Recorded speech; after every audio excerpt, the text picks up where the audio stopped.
नमस्कार, मेरे YouTube channel ई teaching Gurukul में आप सबका स्वागत है। मैटलैब ट्यूटोरियल के लेक्चर नंबर 9 में मैं फर्स्ट पार्ट में इसका जो मैट्राइसेस के बारे में बताने जा रहा हूँ। इससे प्रीवियस वाले लेक्चर 8 में मैंने 4 पार्ट उसमें दिया है, जिसमें मैंने पूरा डिस्क्रिप्शन से लेके हैंड्स ऑन प्रैक्टिस भी बताया है कि मैटलैब के कौन से प्रैक्टिस है।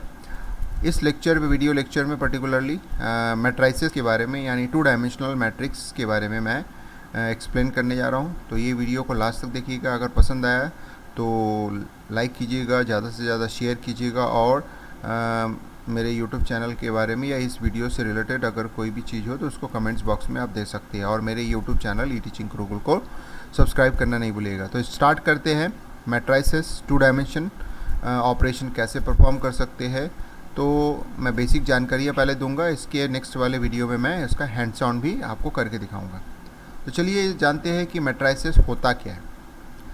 A matrices has a multiple rows and columns. तो ये हमारे पास होता है कि अगर हम मैट्रिक्स पढ़ चुके हैं ऑलरेडी, तो एक चीज़ होता है कि मैट्रिक्स जो होता है वो रोज एंड कॉलम्स का बाउंडेशन होता है। रो एंड कॉलम्स का जो होता है एक स्ट्रक्चर होता है। जैसे फॉर एग्जाम्पल अगर हम यहाँ देखेंगे तो हमारे पास ये जो मैट्राइसेस है, इसमें ये जो पर्टिकुलर लाइन है ये रोज़ कहलाते हैं, यानी इसमें हमारे पास 3 रो बने हुए हैं। सेम एज अगर हम पर्टिकुलरली इस लाइन को देखते हैं तो दीज आर कॉल्ड कॉलम्स। तो इसका मतलब होता है इस पर्टिकुलर मैट्रिक्स में अगर हम देखते हैं, इसका नाम मैंने दे दिया एम मैट्रिक्स। तो M is a matrix having number of, आप देख सकते हैं कि रोज़, इस केस में रोज़ जो होता है 4 है और इस केस में आप देख सकते हैं कि जो कॉलम है वो 3 है। तो इसका मतलब होता है कि हमारे पास 4 रोज़, देख सकते हैं 4 रोज़ एंड 3 कॉलम्स का ये मैट्रिक्स है।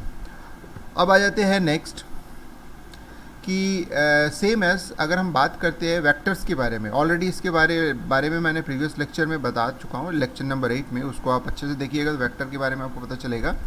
Vectors are the special cases of matrices. तो इसका मतलब स्पेशल केस कैसे होता है? स्पेशल केस इससे रिलेटेड होता है कि अगर मैं खाली एक रो लूँ या फिर एक कॉलम लूँ। अगर मैं बात करता हूँ कि खाली ये एक रो ले लेता हूँ तो ये जो स्पेशल केस है, यानी मैट्रिक्स का अगर मैं एक रो कंसीडर करता हूँ तो that will be call A vector. और अगर मैं मैट्रिक्स का एक रो इस तरह से कंसीडर करता हूँ तो that will be call A vector again. तो इसका मतलब है vector can be A 2 type, यानी रो वेक्टर्स, यानी अगर 1 रो होता है तो that is called row vectors, या फिर एक कॉलम होता है तो कॉलम वेक्टर के नाम से जाना जाता है। तो इस तरह से आप देख सकते हैं कि मैट्रिक्स का एक सिंगल फॉर्म ही जो होता है वेक्टर कहलाता है। इसीलिए इसको बोला गया है कि vector are the special cases of matrices. और वेक्टर 2 ही हो सकते हैं, या तो रो वेक्टर हो सकता है या फिर कॉलम वेक्टर।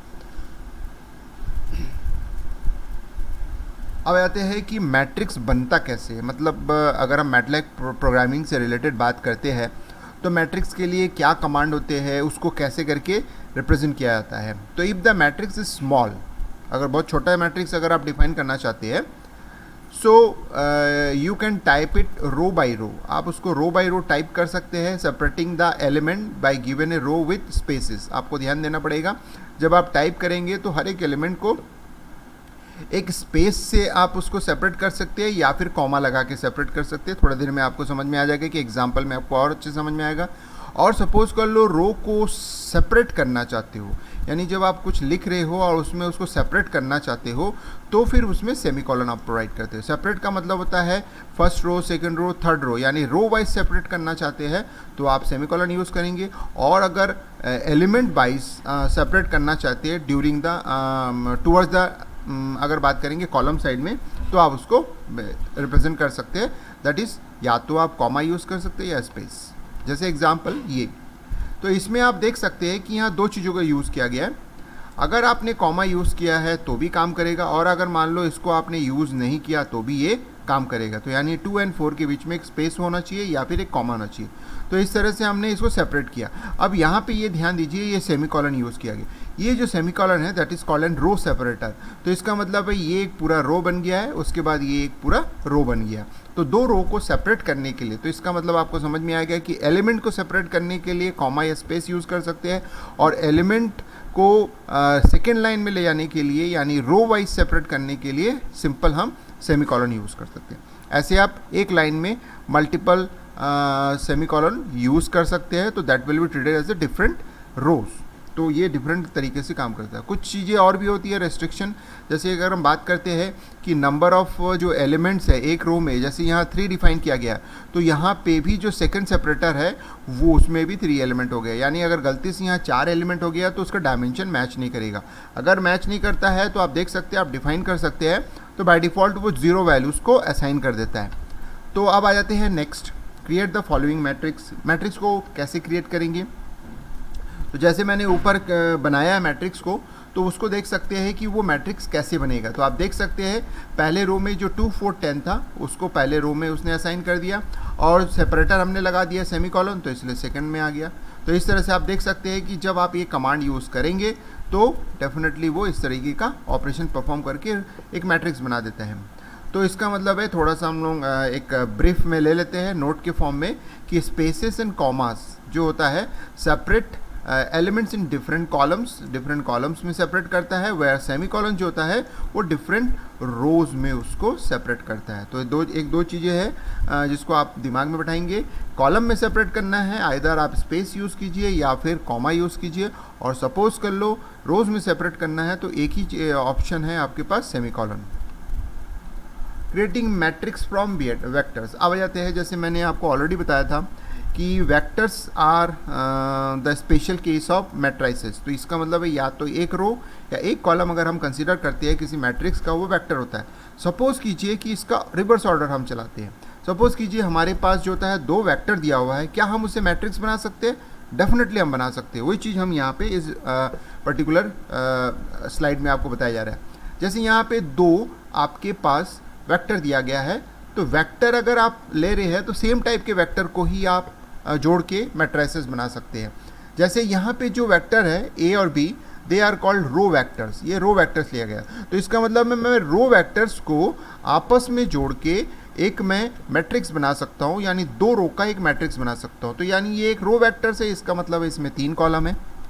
अब कहते हैं कैसे हो सकता है, तो 2 अलग अलग तरीके से इसको बनाने का तरीका मैं बताऊँगा कैसे।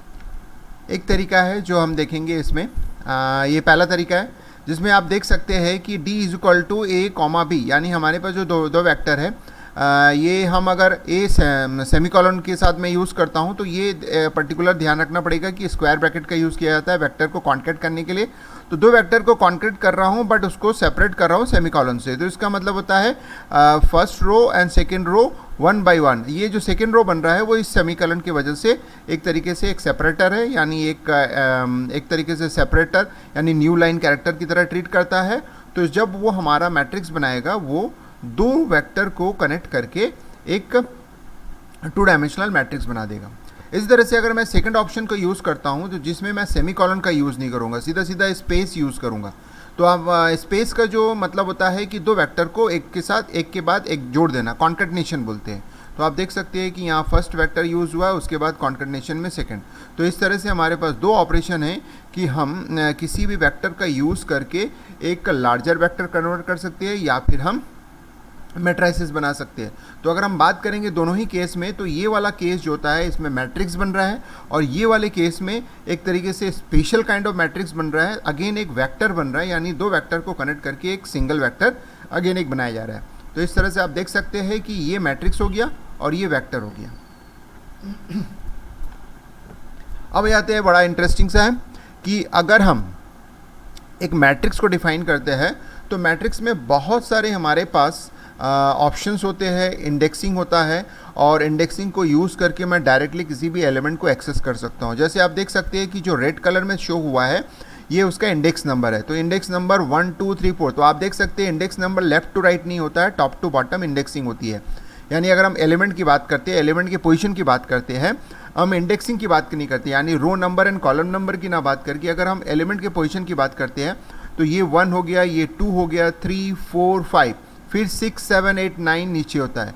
तो जनरली ये चीज़ हम लोग कभी कभी सोचते हैं कि left to right and top to bottom order में उसका प्लेस होता है, लेकिन मैटलैब में ये खास बात है कि इसमें ये टॉप टू बॉटम प्लेसिंग होता है, यानी नंबरिंग। तो इसका मतलब है कि हम किसी भी एलिमेंट को अगर एक्सेस करना चाहते हैं तो हम डायरेक्टली ये रेड कलर में जो वैल्यू है उसको हम कंसीडर करके उस एलिमेंट को डायरेक्टली एक्सेस कर सकते हैं।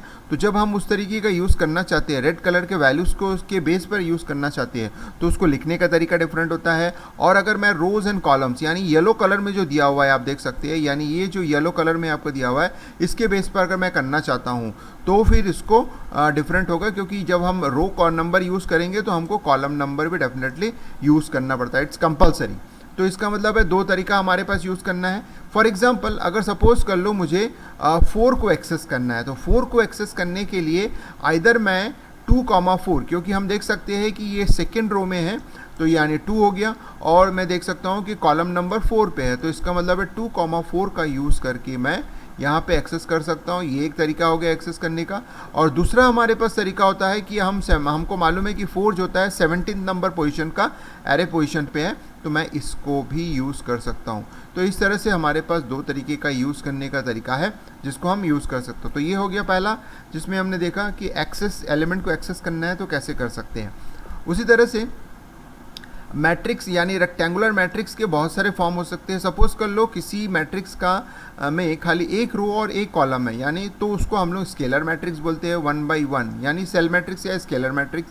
दूसरा होता है वेक्टर मैट्रिक्स। वेक्टर मैट्रिक्स में क्या होता है कि 1 रो होता है और मल्टीपल नंबर ऑफ कॉलम्स होता है। तो इसका मतलब है कि वेक्टर में दो तरीके का हो सकता है, यानी अगर मैं मल्टीपल रोज एंड एक कॉलम की बात करते हो, यानी m number of rose and 1 number of columns है, तो इसका मतलब है होता है वो कॉलम वेक्टर होगा। और इसकी बात करते हैं तो ये रो वेक्टर कहलाता है। उसी तरह से मैट्रिक्स जो होता है, मैट्रिक्स यानी रेक्टेंगुलर मैट्रिक्स में ये थर्ड टाइप होता है, जिसमें हम लोग बात कर सकते हैं कि जिसमें number of rose and columns एक से ज़्यादा होता है, तो उसको हम लोग बोलते हैं मैट्रिक्स। और एक होता है तो या तो वेक्टर होगा और कॉलम वेक्टर या रो वेक्टर होगा। अगर एक से ज़्यादा यानी उसका डायमेंशन 2 × 2 से ज़्यादा हो तो उसको हम लोग बोलते हैं मैट्रिक्स।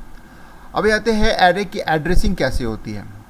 तो अलग अलग तरीके का एड्रेसिंग होता है। मैं आपको पहले बता रहा हूँ कि वेक्टर की एड्रेसिंग कैसे होती है, यानी अगर वेक्टर को एक्सेस करना है चाहे कॉलम में हो या रो में हो, तो एक सिंपल सा तरीका है जिसको हम यूज़ कर सकते हैं। तो सबसे पहला जो तरीका है आप देख सकते हैं, सबसे पहला तरीका में बताया गया है कि वी और स्मॉल ब्रैकेट के अंदर कोलोन यूज़ करना। तो कोलोन का मतलब होता है ऑल, तो इसलिए इसका मतलब होता है अगर मैं इसका इस्तेमाल करता हूँ, इस तरह से मैं कोड मतलब मैटलैब के कमांड लाइन में इसको लिखता हूँ, तो ये क्या करेगा कि ऑल द रोज और ऑल द कॉलम्स, क्योंकि ये कॉलम वेक्टर की बात करेंगे तो ऑल द कॉलम्स होगा, रो वेक्टर की बात करें तो all the rows elements of a vector, तो ये शो कर देगा। तो ये होता है रिप्रेजेंट करने का तरीका। अगर मैं ऐसा रिप्रेजेंट करता हूँ तो दैट इज़ कॉल्ड स्पेसिफिक, यानी कोलोन अगर यूज़ करूँगा तो ऑल होता है। अगर मैं उसमें रेंज दे देता हूँ तो पहला वाला स्टार्ट पोजीशन होता है और दूसरा वाला जो होता है एंड पोजीशन होता है। तो यानी यहाँ पे ये बता रहा है कि 2 से लेके 5 एलिमेंट तक के सारे अगर हम बात करेंगे सेकेंड टू 5th एलिमेंट के सारे जो वैल्यूज़ है, चाहे वो रो वेक्टर्स हो या कॉलम वेक्टर्स हो, तो वो उसको रिप्रेजेंट करेगा। जैसे आप देख सकते हैं कि 2, 3, 4 एंड 5 पोजीशन के एलिमेंट्स को वो रिप्रेजेंट करता है। अब आते हैं कि मैट्राइसिस में उसको कैसे यूज़ करते हो। तो मैट्राइसिस जनरली 2 डायमेंशन का होता है। तो आप देख सकते हैं कि पहला डायमेंशन यानी ये रो को रिप्रेजेंट करता है और ये जो होता है कॉलम को रिप्रेजेंट करता है। तो मैं अगर रो की बात करता हूँ तो यहाँ पे मैंने इस पर्टिकुलर जो सिंटेक्स है उसमें मैंने यूज़ किया है कोलोन का। तो कोलोन का मतलब ऑल होता है, यानी सारे रो और थर्ड कॉलम, यानी थर्ड कॉलम के सारे रो के एलिमेंट्स को दिखाना है। तो इसको कैसे लिखा गया है, the third column of the matrices, तो यानी थर्ड कॉलम के सारे एलिमेंट्स को शो करना। इसको मैं नेक्स्ट वीडियो लेक्चर में प्रैक्टिकल के थ्रू आपको और अच्छे से बताऊंगा कैसे यूज़ होता है और अच्छे से समझ में आएगा। अब जैसे यहाँ पे दे दिया गया है, तो यहाँ पे बोला गया है कि ऑल रोज, यानी जितने भी रोज है सबके को कंसिडर करना है, लेकिन बोल रहा है 2 से लेके 5 तक के जो कॉलम है उनको कंसिडर करना है। यानी थर्ड कॉलम, यहाँ जैसे इससे पहले मैं थर्ड कॉलम स्पेसिफाई कर दिया, तो यहाँ पे रेंज मतलब 2 से लेके 5th नंबर के कॉलम तक को वो represent all the elements in the second, जैसे second through 5th column of A, यानी सेकेंड से लेके 5th कॉलम के सारे एलिमेंट्स को रिप्रेजेंट करेगा। अब यहाँ पे और स्पेसिफिक, यानी मैं यहाँ पे रो को भी मेंशन कर दिया हूँ और साथ में कॉलम को भी मेंशन कर दिया हूँ, आप देख सकते हैं। तो रो को मैंने मेंशन किया है कि 2 से लेके 3rd रो के बीच में जितने भी 1 से 3rd कॉलम के वैल्यूज है उसको रिप्रेजेंट करना। तो देखिए लिखा हुआ है represent all the element of the second and third row that are also in the first through 3rd column. तो इसका मतलब होता है, आप देख सकते हैं, फर्स्ट टू 3rd कॉलम। तो ये चीज़ें प्रैक्टिकली मैं जब नेक्स्ट वीडियो लेक्चर में बताऊंगा और अच्छे से क्लियर समझ में आएगा। इसमें बस आप देख लीजिए कि हमारे पास वैराइटीज़ ऑफ सिंटेक्स होता है जिसको आप यूज़ करके एरे के स्पेसिफाइड या रेंज वैल्यूज़ को या रेंज एलिमेंट्स को आप एक्सेस कर सकते हैं। So you can use array indices to extract a small array from another way. यानी अगर मैं ये बात करता हूँ कि मेरे पास अगर मल्टी डायमेंशनल एरे है, सपोज कर लो 10 बाई 10 का कोई एरे है, उनमें से मुझे कुछ चीज़ें एक्सट्रैक्ट करना है, मुझे एक सब पोर्शन या फिर 3 बाई 3 कोई एरिया है, मैट्रिक्स का जो पोर्शन है उसको ऐड करना है, स्मॉलर एरे को एक्सट्रैक्ट करना है, तो भी पॉसिबल होता है इसमें, जो कि मैंने अभी बताया था। यहाँ पे और देख लीजिए कि if you first create A B, जैसे मैंने एक बी को क्रिएट किया, तो यहाँ पे देख सकते हैं कि 4 बाई 4 का एक मैट्रिक्स है। इनमें से मैं मिनिमम 2 बाई 2 मैट्रिक्स को निकाल सकता हूँ, वेक्टर को निकाल सकता हूँ, 3 बाई 3 मैट्रिक्स को भी निकाल सकता हूँ। तो आप देख सकते हैं कि मैं इसमें स्मॉलर मैट्रिक्स को एक्सट्रैक्ट कर सकता हूँ। जैसे यहाँ पे बताया गया है 2 to 3 एंड 1 to 3 के बीच में जो एलिमेंट है 2 to 3 एंड 1 to 3 का मतलब होता है, अगर मैं बात करूँगा 2 यानी सेकेंड रो एंड 3rd रो की बात करेंगे, क्योंकि यहाँ पे सेकेंड रो 3rd रो दिया हुआ है और यहाँ पे बोला गया है कि 1 to 3 यानी 1 2 3।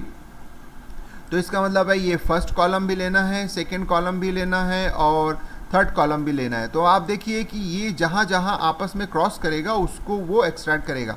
तो डेफिनेटली ये वाला जो एरिया है वो एक्सट्रैक्ट करेगा। तो यानी ये जो यहाँ पे सिंटेक्स दिया हुआ है, ये सिंटेक्स इसको एक्सट्रैक्ट करेगा, बी के एलिमेंट्स को एक्सट्रैक्ट करके वो सी में स्टोर करेगा। देखिए हमारे पास जो आउटपुट है वो क्या होगा, देखिए मैंने जो अभी बताया 16 3 7 8 9 8 4 9। तो इसका मतलब है आप सब एरे या फिर स्मॉलर मैट्रिक्स को बिगर मैट्रिक्स से एक्सट्रैक्ट कर सकते हैं। तो यही चीज़ जो होता है मैटलैब का खास बात होता है, जिससे हम ह्यूज डेटा पे बहुत आसानी से अपने वैल्यूज़ को एक्सट्रैक्ट करके उसमें ऑपरेशन कर सकते हैं। एरे जैसे सब्सक्रिप्टिंग या इंडेक्सिंग, जैसे अभी हमने देखा कि एरे से सब एरेज या जो स्मॉलर एरे कैसे निकाल सकते हैं, तो उसको यहाँ पिक्टोरिकली और अच्छे से समझाया गया है। मैंने ऑलरेडी आपको मेंशन कर दिया था कि 1 2 3 4 5 6 7 8 9 10 जो एरे पोजीशन है उससे भी आप डायरेक्टली एक्सट्रैक्ट कर सकते हैं। जैसे मैं यहाँ बात कर रहा हूँ 7.2 को एक्सट्रैक्ट करना है, आइदर आप A3 को यूज़ कीजिए 3rd एलिमेंट, या फिर आप 3rd row and 1st column का यूज़ करके भी एक्सट्रैक्ट कर सकते हैं। सिंपल है। उसके बाद अगर हम आ जाते हैं कि सपोज़ कर लो 9 10 14 एंड 15 को एक्सट्रैक्ट करना है, तो इसको भी हम एक्सट्रैक्ट करने के 2 तरीके अपना सकते हैं। पहला तो बहुत सिंपल तरीका है जिसमें इंडेक्सिंग का यूज़ करिए और रेंज को डिफाइन कीजिए 4 to 5 एंड 2 to 3, सीधा सीधा है, क्योंकि ये साइड बाय साइड है, यानी ये दो लगातार है, आपस में दोनों पड़ोसी है, यानी ये जो चारों एलिमेंट है आपस में पड़ोसी है, तो इसलिए ये रेंज बढ़िया से काम करेगा। हमारे पास एक दूसरा ऑप्शन होता है, ये वाला ऑप्शन, ये जो रेड कलर में जो भी ऑप्शन है वो एक्चुअली पोजीशन को बेस करके बनाया गया है। तो यहाँ पे भी अगर आप पोजीशन को बेस करके चाहते हैं तो आप देख सकते हैं कि 9th पोजीशन एंड 14 पोजीशन के एलिमेंट्स को, 10 पोजीशन एंड 15 पोजीशन के एलिमेंट्स को, तो इसका मतलब है 9 एंड 14 उसने ले लिया है पहले रो के लिए और 10 और 15 ले लिया है रो। तो इसका मतलब है उसने रो वाइज लेके एक सेमीकोलन का यूज़ करके सेपरेटर लगा के रो वाइज को अपने आप एक छोटा सा मैट्रिक्स बनाता है और उस मैट्रिक्स को ए में पास करके उसके करस्पॉन्डिंग एलिमेंट्स के हिसाब से वो वैल्यू को एक्सट्रैक्ट करता है। तो ये बहुत मज़ेदार बात होता है मैटलैब में कि आप इस तरीके का इस्तेमाल करते हैं तो बहुत ईजी तरीके से आप कर सकते हो इसमें। उसी तरह से आप इसमें कोई भी दूसरा वैल्यू, यानी ये जो आपका वैल्यू है, यानी ये जो सेकेंड लाइन में लिखा गया है, इसको आप वर्सेटाइल बना सकते हैं। वर्सेटाइल मतलब है सपोज कर लो आप कोई दूसरे एरिया को अगर आप चुनना चाहते हो, लेना चाहते हो, तो भी आप इस तरीके का यूज़ करके उसमें दे सकते हो। लेकिन ये वाले में एक रेस्ट्रिक्शन होता है कि ये कंटिन्यूस एरिया पे बहुत अच्छे से काम करता है, बट ये नॉन कंटिन्यूस एरिया पे भी अच्छे से काम कर सकता है। जैसे मैं आपको एक सिंपल सा आपको एक टास्क दे रहा है, उसको आप करके मुझे बताइएगा कि ये हो पा रहा है कि नहीं। कमेंट बॉक्स में जरूर लिखिएगा। आप ट्राई कीजिए कि मैं 7 के एलिमेंट्स को यहाँ से उठाऊँ और 9 के एलिमेंट को उठाओ यहाँ से, और उसी तरह से 17 का एलिमेंट यहाँ से उठाओ और मैं 19 का, या ऐसा करते हैं हाँ 19 का एलिमेंट मैं यहाँ से उठाओ। अगर मैं एक्सट्रैक्ट करना चाहता हूँ तो आप पहले वाले तरीके से तो कर नहीं पाएंगे, यानी ये जो आपका तरीका है इसमें आप नहीं कर पाएंगे, लेकिन आप इस तरीके से आराम से कर लेंगे, या डेफिनेट हो जाएगा। तो आपको क्या करना है, 9 यानी यहाँ पे आपको 7 लिखना है, यहाँ पे आपको जैसे मैं क्या बोला था रो को लिखना है, तो 7 और 17 को आजू बाजू लिख लीजिए, और उसके बाद जो होता है सेमीकोलन लगा दीजिए। सेमीकोलन लगाने के बाद जो होता है आप सेकेंड वाला ऑप्शन लिख लीजिए, 9 और 19 आप लिख लीजिए, और देखिए ये रन होता है कि नहीं, क्योंकि मैं नेक्स्ट वीडियो में आपको इसको करके दिखाऊंगा। तो ये रन होता है कि नहीं चेक कीजिए और मुझे बताइए कमेंट्स बॉक्स में कि आपका आंसर मिल रहा है कि नहीं इस तरह से, क्योंकि पहले वाले तरीके से तो मिलेगा नहीं, क्योंकि ये कंटिग्यूअस मेमोरी लोकेशन नहीं है, कंटिग्यूअस पोजीशन नहीं है ये, तो इसीलिए ये रेंज को हम अप्लाई नहीं कर सकते। तो चलिए आगे बढ़ते हैं।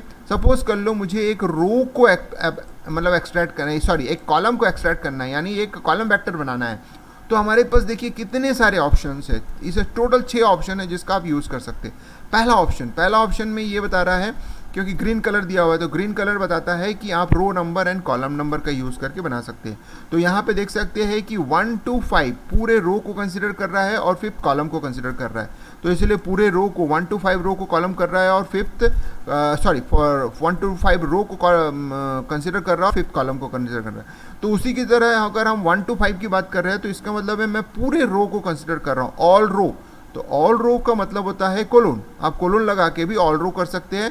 तो इसका मतलब है दोनों सिंटेक्स सेम ही है, बस यूज़ करने का तरीका है कि पहले वाले जो रो नंबर है हम 2 तरीके से कर सकते हैं। दूसरा, हम चाहते हैं कि क्योंकि हमारा जो पोजीशन नंबर होता है वो टॉप टू बॉटम होता है, इसका मतलब है कंटिन्यूअस 21 से लेके 25 तक है, 21 से लेके 25 तक है। तो आप इस तरह से रेंज डिफाइन कर दो, तो इस तरह से वो बाकायदा एक पूरा का पूरा कॉलम कंसिडर कर लेगा।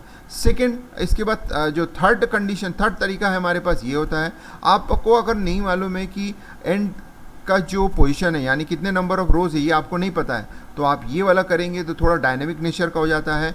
1 to end आपको पता है कि मुझे एंड वाला कर रहा है तो ये भी काम कर रहा है।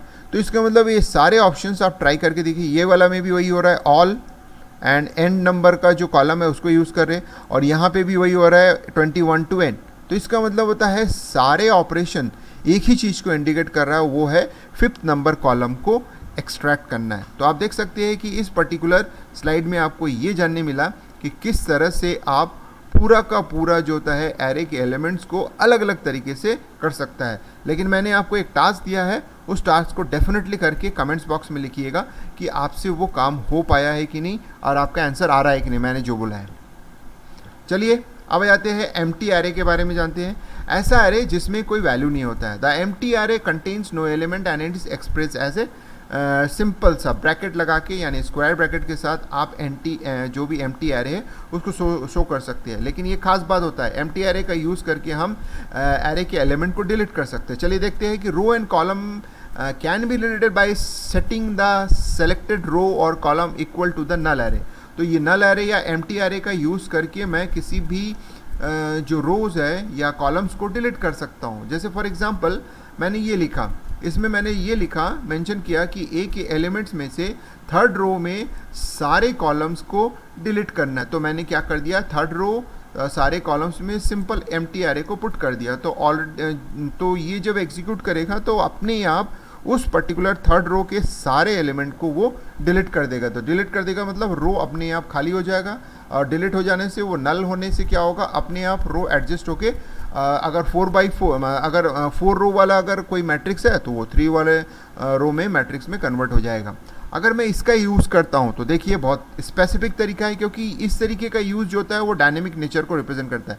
इसमें ये बता रहा है कि फर्स्ट एंड फोर्थ रो को डिलीट करना है, जिसमें सारे एलिमेंट्स को डिलीट करना। तो देखिए कि मैंने first row and fourth row को डिलीट किया, तो first row and fourth row will be deleted, यानी टोटल डिलीट हो जाएगा। इसको मैं ऑलरेडी बता चुका हूँ, प्रैक्टिकली नेक्स्ट वीडियो में बहुत अच्छे से बताऊंगा। चलिए एक एग्जांपल लेके देखते हैं। जैसे 694 157 है। अगर मैं इसमें कुछ और मतलब मैं यहाँ कुछ और एक्टिविटीज़ कर रहा हूँ, जैसे मैं कुछ जोड़ रहा हूँ, अगर मैं यहाँ पे देखिए इस पर्टिकुलर अगर मैं इक्वेशन की ये मैट्रिक्स की बात करता हूँ, तो यहाँ पे 2 रो और 3 कॉलम्स है, बट यहाँ पे देखिए कुछ मैंने एक्स्ट्रा ऑर्डिनरी यूज़ कर दिया, यानी फर्स्ट रो में 5th कॉलम को ऐड करना है, जबकि यहाँ 5वां कॉलम है ही नहीं, 3 कॉलम तक ही है, आप देख सकते हैं ये 3rd कॉलम है, तो 5th कॉलम तो नहीं है। तो अगर मैं बोलूँगा कि इसको मैं रन करूँगा तो क्या रन करेगा? डेफिनेटली रन करेगा। तो रन करने के बाद कुछ एक्साइटिंग रिजल्ट दे देता है, देख सकते हैं आप क्या होता है। देखिए यहाँ पे वो क्या करता है कि वो 5th कॉलम तो क्रिएट करता ही है, साथ में जो नॉन कॉलम है वो क्रिएट हो जाता है अपने आप, और उसमें वैल्यूज़ उसने 0 कर देता है। तो इसका मतलब है अनजाने में अगर आप कॉलम बढ़ाते हो या अनजाने में अगर रो को बढ़ा देते हो, तो मैटलैब जो होता है इसको अलाउ करता है, और अलाउ करने के बाद ऑटोमेटिकली उसको 0 से फिल कर देता है। तो यहाँ पे मैंने आपको कुछ इंटरेस्टिंग सा इस पर्टिकुलर स्लाइड में बताया है कि आप एम्प्टी एरे क्रिएट कर सकते हैं, एम्प्टी एलिमेंट्स भी क्रिएट कर सकते हैं। जब आप क्रिएट करते हो, जैसे लास्ट वाले एग्जांपल में यही चीज़ बताया है कि एम्प्टी एलिमेंट आपने जब क्रिएट किया है तो वो बाय डिफ़ॉल्ट उस वैल्यूज़ को 0 से पुट कर देता है। तो चलिए अब कुछ और एक्साइटिंग रिजल्ट के बारे में देखते हैं, उसके बाद इस वीडियोज़ को ख़त्म करेंगे। अब देख सकते हैं कि जैसे मैंने इसमें यूज़ किया, तो ए के एलिमेंट्स को मैंने यूज़ किया। देखिए इंटरेस्टिंग सा है, ए का जो भी एलिमेंट्स है उसको मैंने डिसेंडिंग ऑर्डर में शो किया। तो ए अगर मेरा असेंडिंग ऑर्डर में लिखा हुआ है तो उसको मैंने डिसेंडिंग ऑर्डर में सारे रो को डिसेंडिंग ऑर्डर यानी लास्ट से लेके फर्स्ट एलिमेंट के में चेंज कर दिया, यानी ए के सारे एलिमेंट जो कि लास्ट एलिमेंट है यानी लास्ट कॉलम में जो है वो फर्स्ट कॉलम में, इस तरह से वाइस वर्सा वो कन्वर्ट कर देगा।